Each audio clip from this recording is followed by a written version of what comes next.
Local 4 News starts now with a breaking news alert.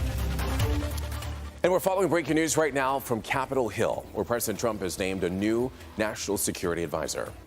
Also breaking this afternoon, D'Angelo Martin is charged in the killings of several women whose bodies were found in vacant houses in Detroit.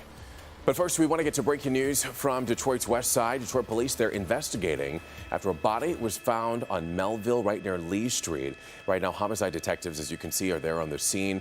Investigators do believe that this is connected to a missing person that was reported from earlier this week. Officers have been on the scene since about 10:30 this morning. Of course, you can look for further updates during our evening newscast right here on Local 4 and on clickondetroit.com. And as we mentioned, murder charges have been announced against a suspected serial killer here in Detroit. Wayne County Prosecutor Kim Worthy just discussed the case against 34-year-old D'Angelo Martin. Our Steve Garagiola joining us now live from the Local 4 newsroom. Steve, what are we learning?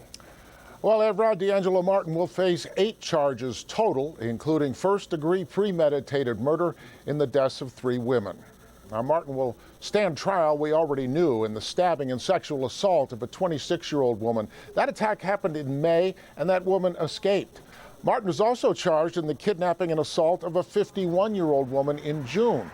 Detroit police have said there are similarities between those 2 assaults and the killings of 3 women whose bodies were found in vacant homes in Detroit between March and June. A few minutes ago, Wayne County Prosecutor Kim Worthy announced 8 charges against D'Angelo Martin, including first-degree premeditated murder in those 3 deaths.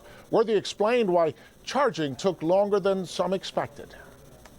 But in cases like this that are literally striking the fear of people who live in these areas, we want to make sure that we work as swiftly as we can. But we also have to be as detailed as we can. And we have to be able to go into court and present a case that's going to stick, go into court and present a case with all of the evidence. Now, Prosecutor Worthy would not elaborate a lot of details about this case or possibly others. She said they are looking at 2 other homicides that have similarities to these 3 murders already charged today. So D'Angelo Martin could still face additional charges.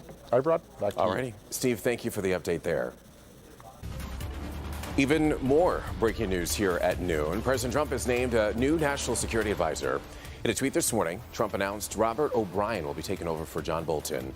Bolton left the post last week. O'Brien is currently serving as special presidential envoy for hostage affairs at the State Department. The Senate does not have to confirm the national security advisor. In the meantime, President Trump says that he has ordered a substantial increase in sanctions on Iran as tensions in the Middle East continue to rise.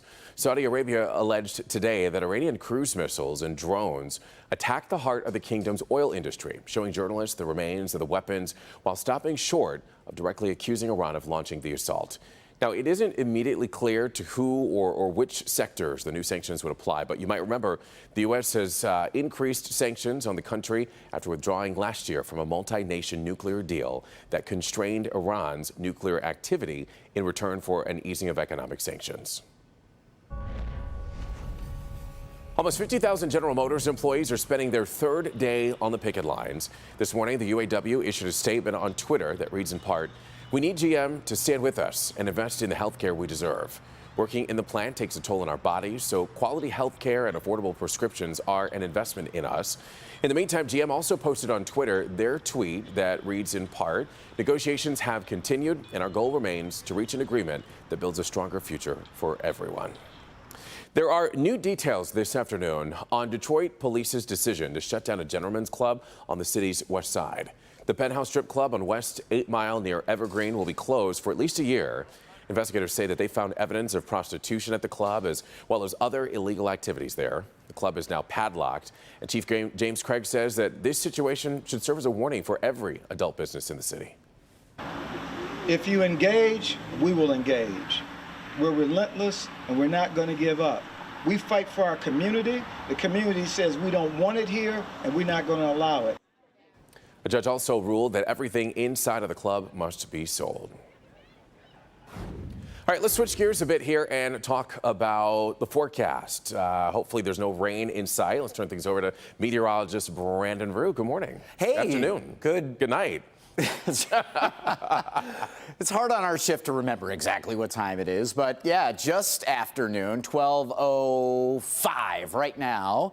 It is 70s just about everywhere. We have east-southeast winds, so that does make areas like Sandusky, winds coming off of Lake Huron, 69 degrees, but everybody else, low to middle 70s.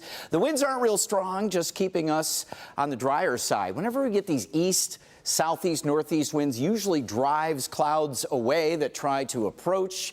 As a result, look at that sunshine and get ready for wall-to-wall sunshine without mention of a heat index. So the humidity is low, 75 to about 80 degrees this afternoon. And the stretch goes on for a little while here, Evrod. We'll talk about it and look for any rain chances as we head into the weekend. Brandon, thank you. Tenants at the Somerset Collection in Troy will be able to use temporary rotating space in the Element Detroit Hotel in the Metropolitan Building here in downtown Detroit. Take a look. This is where the new concept will be, and our Nick Monticelli has a closer look for you. Good afternoon. So here it is, the Somerset Collection studio inside of the Metropolitan Building, which is now a hotel. How long is it going to be here? Well, they used to have this pop-up concept many years ago.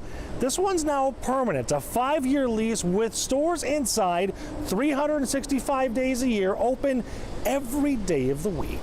Right now, the Somerset Collection studio is empty. It's an open canvas, allowing retailers to pop up. Any of the stores at Somerset could set up for a few days, a few weeks, or a few months. So we are trying something that has not been done around the country. This will be the first of its kind. And I think with our 180 retailers at Somerset supporting the brand around the Somerset Collection studio name will give us the best chance for it to be successful. The idea is to bring luxury brands downtown. The signs covering the windows are up, so many were confused seeing the Somerset name downtown. But now that the news is out, I think that's super exciting. I would love to see the business that it brings in and what kind of shops they bring in. It's fun to have the options down in the area. It's a close walk. Don't have to get in the car. Can just shop in the neighborhood. But as Forbes mentioned, this has never been done. Even though Somerset City Lofts were successful in 2011, those were temporary.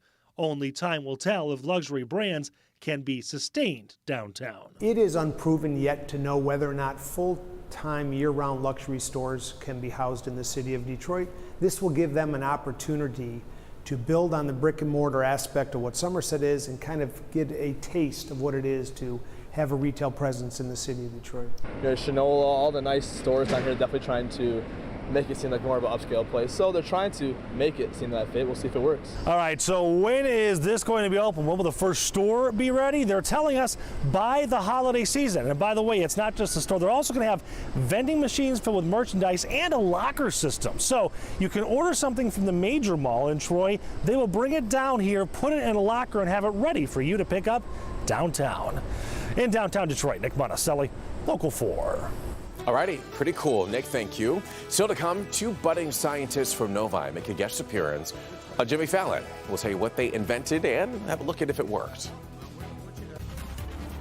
And if you're just joining us, we have now learned the suspected serial killer in Detroit is facing murder charges and will go to trial. This is 34-year-old D'Angelo Martin, and he will face 8 charges in total, including first-degree premeditated murder in the deaths of 3 women. He's due back in court in about an hour. You can see further updates on clickindetroit.com. We'll be right back.